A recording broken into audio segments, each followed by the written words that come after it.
नमस्कार, मी निकिता पाटील. दररोज आपण एबीपी माझावर लाईव्ह बुलेटिनच्या माध्यमातून भेटतच असतो आणि वेब एक्सक्लुसिव्ह मधनं सुद्धा आपण नवनवीन विषय आम्ही नेहमीच तुमच्यापर्यंत पोहोचवतो. गेल्या वेळेला सुद्धा आयएमएचे महाराष्ट्रासाठीचे माजी अध्यक्ष डॉक्टर अविनाश भोंडवे सर आपल्यासोबत होते आणि लसीचे 2 डोस पूर्ण झाल्यानंतर सुद्धा कोरोना रुग्णांचे मृत्यू का होतात हा अतिशय महत्त्वाचा विषय आपण घेतला होता. आणि सध्या असाच एक विषय संपूर्ण देशामध्ये कोरोना रुग्णांसाठी म्हणा किंवा इतर सगळ्या नागरिकांसाठी म्हणा अतिशय चिंतेचा झालेला आहे आणि तो म्हणजे म्युकरमायकोसिस सोबतच उद्भवलेला पांढऱ्या बुरशीचा आजार.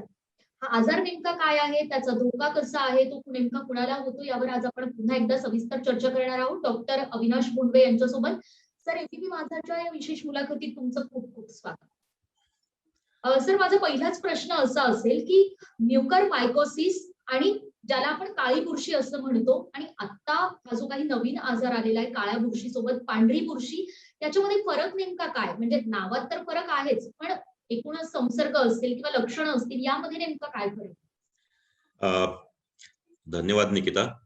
अतिशय महत्वाची गोष्ट आहे की आता करोनाची ही आपली दुसरी लाट अतिशय वेगात असताना थोडंसं त्याला कुठंतरी निर्बंध बसतोय किंवा ती ताब्यात येते अशी लक्षणं असतानाच देशामध्ये म्युकरमायकोसिसचे खूप मोठ्या प्रमाणात रुग्ण सापडायला लागलेत आणि महाराष्ट्रात तर जवळजवळ 5,000 रुग्ण आहेत अशी नोंद झालेली आहे. आणि नुकतंच तुम्हाला कल्पना असेलच सगळ्यांना की ह्या म्युकरमायकोसिस ह्या आजाराला हा नोंदणीप्रत आजार किंवा नोटिफायबल डिसीज म्हणून त्याची नोंद 2 दिवसापूर्वी भारत सरकारने करायला सांगितली.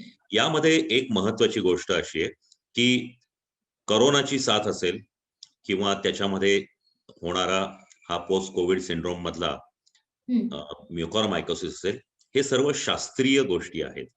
म्हणजे करोना व्हायरसला जसं नॉवेल करोना व्हायरस हे नाव आहे किंवा सार्स कोव्ही-2 हे जसं नाव आहे, तसं हे ब्लॅक फंगस किंवा काळी बुरशी हे म्हणायची गोष्ट आहे. समजून घ्या, त्याचं नाव म्युकरमायकोसिस हे त्या आजाराचं नाव आहे. परंतु एक 3-4 दिवसापूर्वी ज्या वेळेला अशी बातमी आली किंवा असं सर्वत्र एक बातमी पसरली की बिहारमध्ये आता काळ्या बुरशी बरोबर पांढऱ्या बुरशीचे पेशंट सापडले. आणि खरोखर हे एक प्रकारचं थोडंसं संभ्रमात पाडणारं विधान होतं आणि अजूनही आहे. कारण पांढरी बुरशी या नावाने हे कॉम्प्लिकेशन जाहीर झालेलं आहे, परंतु पांढरी बुरशीच्या नावाखाली कुठला आजार हे जाहीर झालेलं नाही. आता एक लक्षात घ्या की तुम्ही म्हणलात आपण त्याच्याकडे पुढे जाऊ की याच्यामध्ये फरक काय आहे. साम्य हेच आहे की हे सर्व बुरशीजन्य आजार आहेत.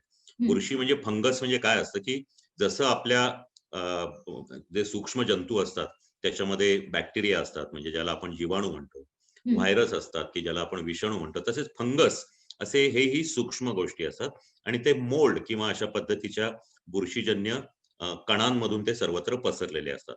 तर आता ह्या व्हाईट बुरशीमध्ये एक ज्याला व्हाईट फंगस असं नाव आहे जगामध्ये, त्याच्यामध्ये ट्रॅमेला फ्युसिफॉर्मिस म्हणून एक फंगस आहे. परंतु हे निश्चित नसणार, कारण हे ट्रॅमेला फ्युसिफॉर्मिस जे आहे हे आपल्या वेगवेगळ्या पद्धतीच्या क्रीम मध्ये वापरतात. म्हणजे आपण जंगलामध्ये किंवा याच्यामध्ये कुठं जर गेलो तर झाडावर जे काही पांढरं असं बुरशी लागलेली असते त्याला व्हाईट फंगस म्हणतात, त्याला ट्रॅमेला फ्युसिफॉर्मिस म्हणतात. तो माणसांमध्ये सहसा पसरत नाही अशा नोंद आहे आणि ते आपल्या अनेक प्रकारची सौंदर्य प्रसाधनं आहेत त्यामध्ये ती वापरली जाते. आणि यामध्ये सर्वात महत्वाची गोष्ट म्हणजे ही जी पांढरी बुरशी आहे ही अजिबात धोकादायक नसते. आता दुसरा जो प्रकार आहे तो म्हणजे ऍस्परगिलोसिस. ऍस्परगिलोसिस हा प्रकार यामध्ये असण्याची शक्यता जास्ती आहे असं सर्व तज्ञांचं मत आहे. याचं कारण असं आहे की ऍस्परगिलोसिस हे जे इन्फेक्शन आहे, आज दिल्लीच्या एका नामवंत डॉक्टरांनी, एम्सच्या डॉक्टर गुलेरियांनी सुद्धा हे जाहीर केलं की हे ऍस्परगिलोसिस आहे. तर ऍस्परगिलोसिस हा जो आजार आहे हा ऍस्परगिलस नावाच्या फंगसमुळे किंवा बुरशीमुळे होतो. आणि त्याचबरोबर कॅन्डिडियासिस नावाचा एक प्रकार असतो. कॅन्डिडियासिस म्हणजे काय असतं तर तेही एक पांढऱ्या रंगाची बुरशी असते. हे तुम्हाला माहिती असेल की आपल्याला तोंड येतं, कधी कधी तोंडाला असे पांढरे चट्टे येतात, म्हणजे नुसतं तोंड लाल होणं, जखमा होणं हा एक प्रकार असतो.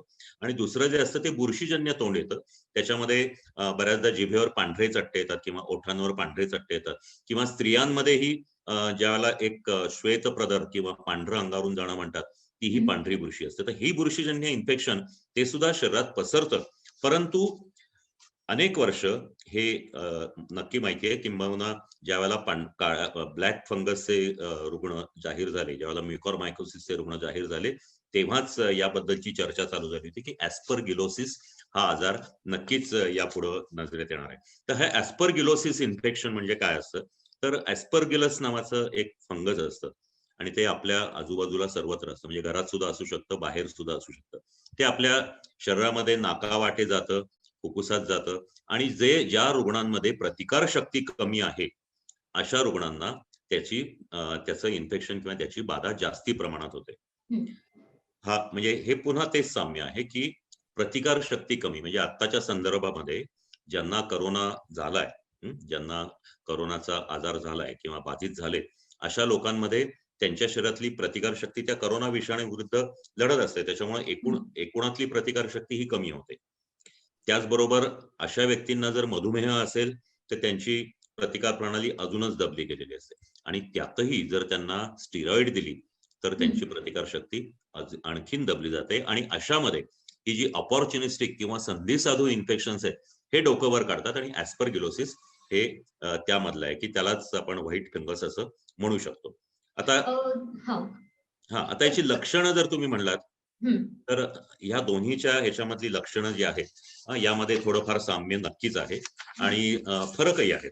आता साम्य म्हणजे याच्यामध्ये डोकं दुखतं, ताप येतो, किंवा त्याही मध्ये तुम्हाला म्हणजे खोकला येऊ शकतो, अशा प्रकारचे आजार यामध्येही होतात. परंतु ह्या ॲस्परगिलोसिस मध्ये खोकल्याचं प्रमाण जास्ती असतं. खोकल्यामध्ये कफ पडतो, पण त्याचबरोबर रक्त पडू शकतं. आणि याच्यामध्ये म्युकरमायकोसिस मध्ये काय होतं, तर तुम्हाला नाकाला सूज येते, तुम्हाला नाकातून काळं पाण्यासारखं गळायला लागतं.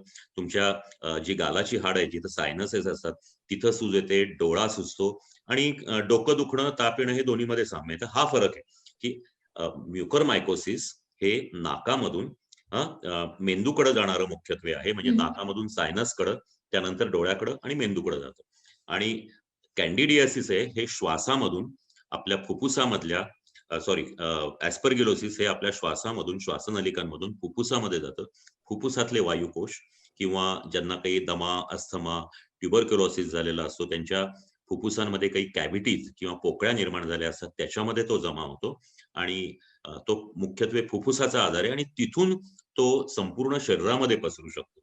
म्हणजे मेंदूमध्ये किंवा इव्हन आपल्या हृदयामध्ये, आपल्या पोटामध्ये आणि सर्वात मुख्यत्वे म्हणजे आपल्या त्वचेवरही पसरू शकतो. तर अशा रीतीने हा ॲस्परगिलोसिस हा थोडासा वेगळा आजार आहे. तर सर म्हणजे एकूणच काळी बुरशी म्हणजे म्युकरमायकोसिस आणि पांढरी बुरशी म्हणजे कॅन्डिडियासिस. हा फरक आपण ॲस्परगिलोसिस ॲस्परगिलोसिस म्हणजे पांढरी कॅन्डिडियासिस बुरशी. म्हणजे तोंड येण्याचा जो आहे ना तो, आणि ओके. ॲस्परगिलोसिस हा फुफ्फुसाचा आजार आहे की जो ज्याला आपण आता सध्या लोक व्हाईट फंगस म्हणतात. खरं तर त्याला आम्ही मिसनोमर म्हणतो. व्हाईट फंगस नाही म्हणलं पाहिजे. आजाराला आजाराच्याच नावाने ओळखलं गेलं पाहिजे. त्यामुळे हा जे व्हाईट फंगस आहे हा ॲस्परगिलोसिसचा आजार असावा. तर त्याच्यातला जो बेसिक फरक आहे किंवा लक्षणांमध्ये काय फरक दिसतो ते आपण पाहिलं. पण माझे दोन अगदी लहान लहान महत्वाचे प्रश्न विचारते सर. ते म्हणजे की अद्याप तरी महाराष्ट्रामध्ये या पांढऱ्या बुरशीचे किंवा शास्त्रीय नावाने आपण म्हणूयात त्याचे कोणतेही रुग्ण असो अद्याप तरी महाराष्ट्रात आढळलेले नाहीये. येत्या काही काळामध्ये महाराष्ट्रासाठी किती धोका आहे हा माझा महत्वाचा प्रश्न असेल. आणि दुसरं असं की बिहारमध्ये या आजाराचे 4 रुग्ण आतापर्यंत आढळले. पण ज्यावेळी त्या रुग्णांची कोरोना चाचणी केली त्यावेळी असं आढळलं की त्या रुग्णांना कोरोनाच नव्हता. मग आताचा हा जो काही पांढऱ्या बुरशीचा नवीन आजार आहे त्याचा कोरोनाशी किंवा कोरोना झालेल्या रुग्णांशी काही संबंध आहे का? किंवा कोरोना झालेल्या रुग्णांना धोका जास्त आहे का? आणि एकूणच येत्या काळामध्ये महाराष्ट्रासाठी धोका किती आहे? असे माझे 2 छोटे प्रश्न. अगदी बरोबर आहे. एक लक्षात घ्या की ॲस्परगिलोसिस काय किंवा म्युकरमायकोसिस काय हे दोन्हीही पूर्वीपासून माहिती असलेले आजार आहेत आणि ते ज्यांची प्रतिकारशक्ती कमी होते अशा व्यक्तींमध्ये आढळतात.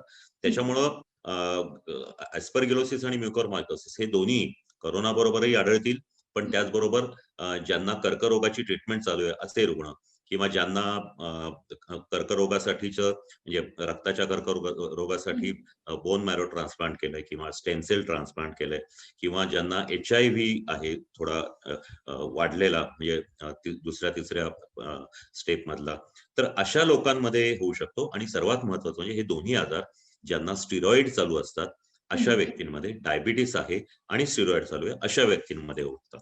आता या व्यक्तींची या पद्धतीने त्यांना करोना नसेल, परंतु इतर काही कारणांमुळे त्यांची प्रतिकार शक्ती कमी झाली असेल.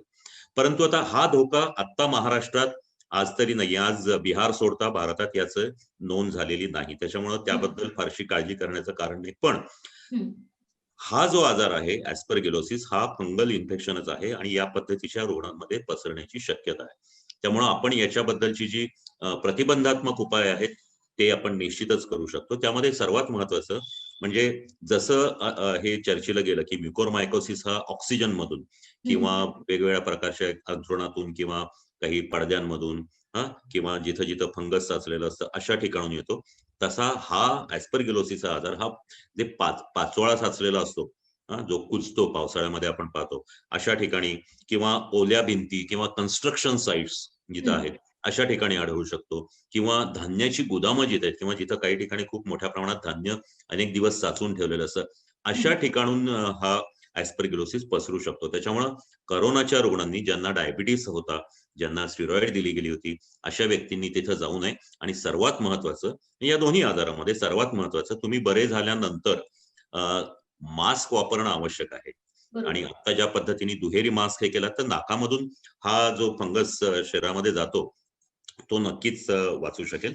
आणि अशा गोष्टींपासून या कुजलेल्या कचरा पालापाचोळ्यापासून कचऱ्याच्या ढिगांपासून आपण दूर राहायला पाहिजे. डॉक्टर, खरं तर म्हणजे नागरिकांमध्ये अशा अफवा पसरवल्या जातात किंवा असा गैरसमज तयार होतो की अरे आता कोरोना आला, कोरोना नंतर म्युकरमायकोसिस आला आणि त्यानंतर आता पुन्हा हा पांढऱ्या बुरशीचा नवीन आजार.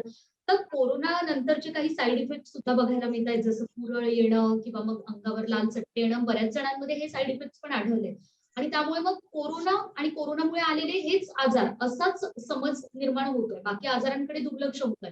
तर आपण खात्रीनं असं म्हणू शकतो की हा जो काही नवीन आजार आहे त्याचा कोरोनाशी संबंध जोडण्यापेक्षा कोरोनामध्ये कमी होणारी जी रोगप्रतिकार शक्ती आहे त्याच्याशी आपल्याला संबंध अगदी जोडायला बरोबर. हवा. तर याच्याच अनुषंगाने माझा पुढचा प्रश्न असा असेल की तुम्ही वारंवार उल्लेख केलात सर की स्टेरॉइड्स घेण्यामुळे जी काही रोगप्रतिकार शक्ती आपली बदलते किंवा रोगप्रतिकार शक्ती म्हणजे जे काही कमी जास्त बदल होतात ते जास्त धोकादायक आहेत आणि त्यामुळे या आजारांचा धोका वाढू शकतो. पण आजच काही वरिष्ठ डॉक्टरांनी असं मत व्यक्त केलेलं आहे की कोरोनाची जी उपचार पद्धती आहे तीच म्युकरमायकोसिसवर प्रभावी आहे. पण आता कोरोनाच्या उपचार पद्धतीत आपण कितीतरी स्टेरॉइड्स वापरतो, रेमडेसिवीर असेल, टोसिलिझुमॅब असेल. तर मग हा ताळमेळ कसा साधायचा? हे बघा, कोरोनाच्या उपचार पद्धतीत स्टिरॉइडचं महत्व अनन्यसाधारण आहे. म्हणजे तुम्ही स्टिरॉइड कोरोनाच्या उपचार पद्धतीतून वजा करूच शकत नाही. कारण ज्या रुग्णांमध्ये ज्या वेळेला त्यांचा ऑक्सिजन कमी व्हायला लागतो त्यावेळेला त्यांना ऑक्सिजन बरोबर स्टिरॉइडही वापरावं लागतं. आणि स्टिरॉइड हे अँटी इन्फ्लेमेटरी म्हणून वापरलं जातं की आपल्या शरीरामध्ये कोरोनाचा विषाणू शिरल्यानंतर आपल्या रोगप्रतिकारक शक्तीद्वारे एक इम्युन रिस्पॉन्स तयार होतो की ज्याच्यामध्ये संपूर्ण शरीरात एक प्रकारचा दाह निर्माण होतो. याला सायटोकाईन स्टॉर्म म्हणतात किंवा त्या पद्धतीचे अनेक रसायनं किंवा एन्झाईम्स आपल्या शरीरामध्ये वाढायला लागतात आणि त्यांच्यावर नियंत्रण मिळवण्यासाठी आपल्याला स्टिरॉइड द्यावं लागतं. आता प्रश्न असा आहे की हे जीव वाचवण्यासाठीचं प्राणरक्षक औषध आहे, ते योग्य पद्धतीने योग्य वेळी वापरायला लागतं. त्यामुळे डॉक्टर्स हे बहुतांशी किंवा 100% डॉक्टर्स हे आवश्यक असेल त्यावेळेलाच वापरतात. परंतु ते दिल्यानंतर ते हळूहळू कमी करत न्यायचं असतं. माझ्या पाहण्यात असं आहे की साधारणतः 100तले 80 पेशंट्स हे हॉस्पिटलमधून डिस्चार्ज होऊन घरी आल्यानंतर त्यांना ज्यावेळेला ते स्टिरॉइड चालू असतात, आधी इंजेक्शन्स असतात, त्याच्या गोळ्या केलेल्या असतात आणि त्या आज 2 वेळा, उद्या काही दिवसांनी 1 वेळा, नंतर मग अर्धी मग दिवसाआड अर्धी असं करून त्या बंद करायच्या सूचना स्पष्टपणे दिलेल्या असतात. त्याला टेपरिंग ऑफ डोसेस म्हणतात. पण हे टेपरिंग ऑफ न करता हॉस्पिटलमधून घरी आला की तो रुग्ण सगळं विसरतो आणि त्या गोष्टी टाळतो. दुसरी एक महत्वाची गोष्ट म्हणजे हे जर टाळायचं असेल तर आपण 7 दिवसांत तुम्ही डिस्चार्ज मिळाल्यानंतर किंवा करोनातून तुमचे इव्हन होम आयसोलेशन मध्ये असलात, बरे झाल्यानंतर पुन्हा एकदा तुम्हाला तपासणी केली गेली पाहिजे. ती एकदाच नव्हे तर त्यानंतर पुन्हा 15 दिवसांनी तपासणी केली गेली पाहिजे. यामध्ये फक्त म्युकरमायकोसिस किंवा ऍस्परगिलोसिस हेच आजार नाहीयेत, तर अनेक आजार आहेत की जे पोस्ट कोविड सिंड्रोम म्हणजे करोना पश्चात होणाऱ्या व्याधी, उद्भवणाऱ्या व्याधी या आहेत. तर त्यांच्याकडेही डॉक्टरांचं लक्ष जाऊ शकतं आणि त्या बघून तुम्हाला ते आजार यानंतर होऊ नयेत किंवा ते होत आहेत अशी जर काही थोडी जरी लक्षणं दिसली तरी त्यावेळेला योग्य उपचार होऊन तुम्हाला या मोठ्या व्याधींपासून टाळता येतं. एकच फक्त सांगतो की म्युकरमायकोसिस हा जसा गंभीर आजार आहे किंवा आता जो आपण ऍस्परगिलोसिस किंवा व्हाईट फंगस तुम्ही म्हणताय तो सुद्धा जर आला येऊ शकतो, तो जर आला तर तोही गंभीर आजार आहे. त्याचप्रमाणे लंग फायब्रोसिस फुफ्फुसाचे जे वायुकोश असतात किंवा जी काही शक्ती असते ती कमी होते, तर कडक होतात फुफ्फुस आणि जास्ती प्राणवायू घेऊ शकत नाही. त्याचप्रमाणे रक्तामध्ये गाठी निर्माण होण्याची प्रक्रिया सुरू होऊ शकते. त्यानंतर हृदयविकाराचा झटका येऊ शकते, यकृतावर परिणाम होऊ शकतो, मूत्रपिंडांवर परिणाम होऊ शकतो. अनेक गोष्टी आहेत. तर ह्या गोष्टी तुम्ही बरे झाल्यानंतरही डॉक्टरांना दाखवून त्याच्या चाचण्या करून घ्यायला पाहिजेत आणि आपल्याला हा त्रास होणार नाहीये ना किंवा होण्याची सुरुवात तर झालेली नाही हे बघायला लागतं. आणि विशेषतः ज्यांना मधुमेह किंवा इतर कोमॉर्बिड किंवा सहव्याधी आहेत अशा व्यक्तींनी तर पोस्ट आपण डिस्चार्ज झाल्यानंतरच्या पुढच्या फॉलोअप हे ठेवलेच पाहिजे आणि त्या पद्धतीने जे काही असेल त्या गोष्टी आपण व्यवस्थितपणे उपचार तो घ्यायलाच पाहिजे. सर शेवटचा अगदी थोडक्यात प्रश्न घेते की हा आजार संपर्कजन्य किंवा संसर्गजन्य आहे का, जसा कोरोना होतोय म्हणजे एकापासून दुसऱ्याला एक लक्षात घ्या, तातडीनं संसर्ग करू शकतो? आजारांमध्ये इन्फेक्शियस डिसीज म्हणजे संसर्ग म्हणजे जंतू संसर्ग झाल्यामुळे होणारा आजार म्हणजे असे असतात आणि काही जे असतात ते एकापासून दुसऱ्याला होणारे त्याला कॉन्टॅजियस डिसीज म्हणतो. असे आजार असतात. तर संसर्गजन्य आजारामध्ये एकापासून दुसऱ्या व्यक्तीला होण्यासाठी काही माध्यम असतात. मग तो हवेतून पसरतो, जो जसा कोरोना आहे किंवा खोकल्यातून पसरतो. दुसरा असतो पाण्यातून पसरणारे संसर्गजन्य इन्फेक्टिव्ह आजार असतात जसे की अमाउश, बॅसिलरी डिसेंट्री किंवा काही जे असतात ते त्वचेमार्फत पसरतात, कातडीचे आजार असतात. काही सेक्स मार्फत पसरतात की HIV सारखे आजार आहेत किंवा हिपॅटायटिस B सारखे आजार आहेत. तर हे आजार आहेत. त्यामुळं संसर्गजन्य आजार आणि इन्फेक्शियस डिसीज याच्यामध्ये फरक आहे. आता हा म्युकरमायकोसिस आहे असं मेडिकल लिटरेचरमध्ये की तो एका व्यक्तीपासून दुसऱ्या व्यक्तीला होत नाही. तो फंगस तुमच्या शरीरात गेल्यानंतरच तुमच्यामुळे होतो. त्याच्यामुळं जे 2 दिवसापूर्वी भारत सरकारने जे डिक्लेरेशन केलंय सर्व राज्यांना सांगितलंय की हा नोटिफायबल डिसीज अंडर एपिडेमिक ऍक्ट 1897 म्हणजे आपल्या देशामध्ये जो 1897 साली हा जो साथीच्या आजारांचा कायदा झाला होता तो आता सर्वत्र लागू आहे आणि तातडीने त्याची अंमलबजावणी होण्यासाठी हा जो याचं नोटिफायबल म्हणजे जो आला तो जर कोणाला डॉक्टरांना दिसला तर त्यांनी तो ताबडतोब सरकारला त्याची नोंद करायची असते सगळ्या रुग्णाच्या नावांची. असे अनेक आजार आहेत म्हणजे त्याच्यामध्ये हिवताप आहे, डेंग्यू आहे किंवा इव्हन ट्युबरक्युलोसिस आहे. अशा प्रकारचे आजार आपण सरकारला कळवायचे असं अशा नोटिफायबल डिसीज मध्ये याची नोंद झालेली आहे. पण हा संसर्गजन्य नाही. लक्षात ठेवा, तुमच्या शेजारी किंवा तुमच्या घरातल्या कोणाला जर म्युकरमायकोसिस निघाला तर त्याची जरूर सेवा करा. त्यांच्या जवळ गेल्यामुळे तुम्हाला म्युकरमायकोसिस होणार नाही. म्हणजे सध्या तरी कोरोना रुग्ण असतील किंवा इतर रुग्ण असतील किंवा सामान्य नागरिक सुद्धा असतील, फार काही घाबरून जाण्याचं कारण नाहीये. कोरोना संबंधीचे जे काही नियम आहेत, मास्क वापरणं, सॅनिटायझर वापरणं, सोशल डिस्टन्सिंग ठेवणं, गर्दीच्या ठिकाणी जाणं टाळणं, हेच आपल्याला करायचं आहे. आणि डॉक्टर बोंडवे यांनी जे काही महत्वाची माहिती सांगितली आहे ती सुद्धा आपल्याला फॉलो करायची आहे. तरच कोरोनापासून आणि कोरोनामुळे किंवा कोरोना व्यतिरिक्त असणाऱ्या इतर आजारांपासून तुम्ही स्वतःचं संरक्षण करू शकणार आहात. सर खूप खूप धन्यवाद. अतिशय महत्वपूर्ण, अभ्यासपूर्ण आणि सविस्तर माहिती तुम्ही आमच्या प्रेक्षकांना सांगितली. एबीपी माझा सोबत हा महत्वाचा संवाद साधला त्याबद्दल एबीपी माझाच्या सगळ्या टीमकडनं तुमचे खूप खूप आभार. एबीपी माझा, उघडा डोळे बघा नीट.